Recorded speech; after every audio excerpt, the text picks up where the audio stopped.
80% sale. This is the advantage with AIOCD Limited AVAX combination. And lastly, to come to suboptimal processes.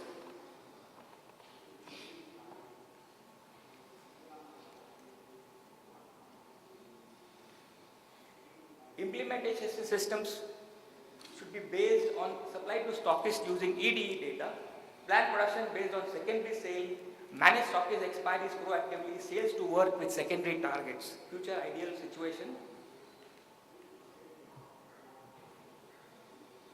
Implementation and consultation can be done with AIOCD, AVAX, handover transition and help realize benefits in all areas of supply chain, sales and marketing.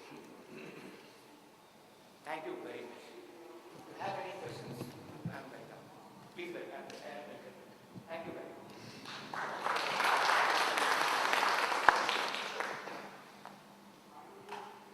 Or we can interact one-to-one later.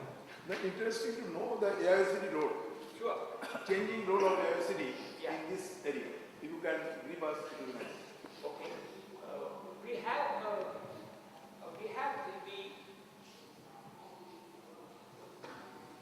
It's a very interesting question you ask. Can you have a name, sir? Amal Roy. Mr. Roy, AIOCD Limited has a subsidiary called as AVAX, which is a data gathering organization. We have developed a patch which can be put at the distributor, which at the month end, by which an electronically generated invoice can be taken by him. And at the month end, an automatic sales and stock and sales statement is generated, which comes to the organization, on which the organization can work with a pro forma invoice for the next month for a stockist. Now this data is available in most organizations by a hand-filled stock and sales statement. It's not electronically generated. We have the system to put it electronically on the distributor and the stockist. So your basic problem which is there at the level of the stockist gets sorted out. I hope I have made your This activity of AIOCD which has taken a different role than looking after the interest of these stakeholders. Yeah. To combat the competition coming from the mall and the big houses. How it is working, I do not know. I want to be just... No, I didn't get your question. No, see, AIOCD has a different role. AIOCD has got 3 or 4 verticals. One of them is distribution. I'm talking about AIOCD Limited. I'm not talking about AIOCD as the association. What I'm talking about is the AIOCD Limited, which is a corporate body. Yeah, sure, please. I was speaking to earlier anyway. Now that you mentioned that EDI is going to happen through the stockist, who's actually going to go and tell the stockist that, boss, you got to build in some IT infrastructure? Whose responsibility is it as far as the stockist is concerned? See, it's if you ask me sincerely, there are organizations, pharma organizations which have done it. They are doing it also. I wouldn't like to name it in this open forum, but there are companies who are doing it. It's a joint responsibility of the organization. First of all, it's the responsibility of the organization. Now, what happens is that there is, among the distributors, among the stockists, they are fragmented. There is a lot of problems as far as their agreement goes on is all this whole thing. Now, if AIOCD is involved in the nodal distribution part of it, we, with our kind of presence all over the country, we can put this to practice. We can help sort this out. This is what we are trying to tell you. Will AIOCD go to the stockists and tell them put IT infrastructure over there? No, we don't have to tell them, they will understand it. Because the stockists are not dedicated to a particular company. They are common. They are dedicated to the AIOCD, sir. They are dedicated.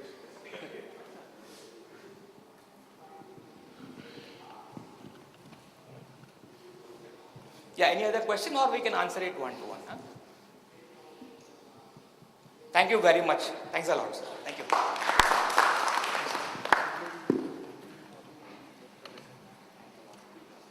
Many thanks, Mr. Shirali, for that excellently drafted presentation and a brilliant comparative pharma versus FMCG analysis. I must say, sir, that your presentation had a visionary feel to it. Friends, not so long ago, the concept of real-time cross-functional collaboration was unheard of at Indian companies. In fact, even today, some companies in certain sectors People, sales do not have a clue on what executives in the marketing departments or even the production departments are up to. But as that great American icon of the 60s, Bob Dylan once said, the times they are changing, and he'll be happy to note today that in the area of supply chain, they are changing even faster now, where response time and decision making are crucial to the functioning not only of the supply chain, but also of the company. Our next speaker is going to highlight how one can improve critical decision making areas in supply chain, like that of forecasting and inventory, by enhancing the sales and operational planning or S&OP processes. He holds an MBA in marketing from the Institute of Technology and Management, Mumbai. Topped up with CPIM and CSCP supply chain specializations from APICS USA. He joined GlaxoSmithKline Pharmaceuticals in 1995 and has a rich and varied functional experience covering market research, field sales, brand management, and the supply chain. In his current role, he covers the areas of demand replenishment logistics, third-party warehousing, and supply chain systems covering over 4,000 sales customers spread across the length and breadth of India and turning over $550 million in revenue every year. He has been successfully associated with several key supply chain projects for GSK, both in India and abroad. Friends, please welcome General Manager Supply Chain at GSK Pharmaceuticals, Mr. Daryl Mascarenhas.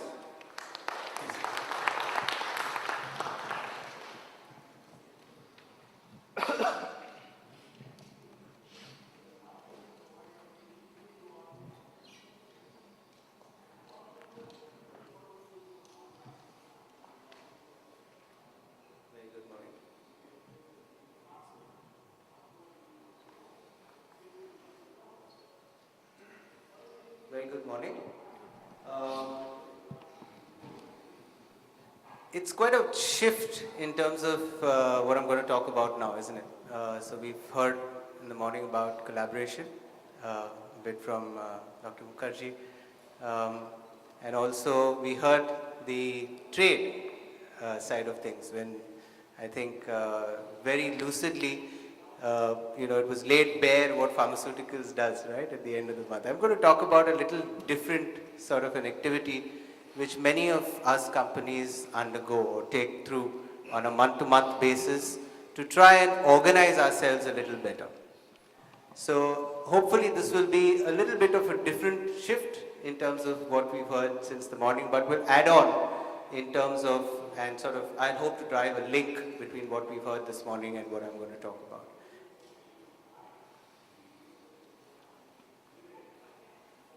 So I call my presentation as Through the Looking Glass because it's always a question mark as to how do you link a strategic process with something which is starkly operational. So we'll look at that in a bit, right? This is the theme for what I'm going to speak about, and you'll see it reflected in various slides as I go through. Basically, we need to look beyond the obvious, right?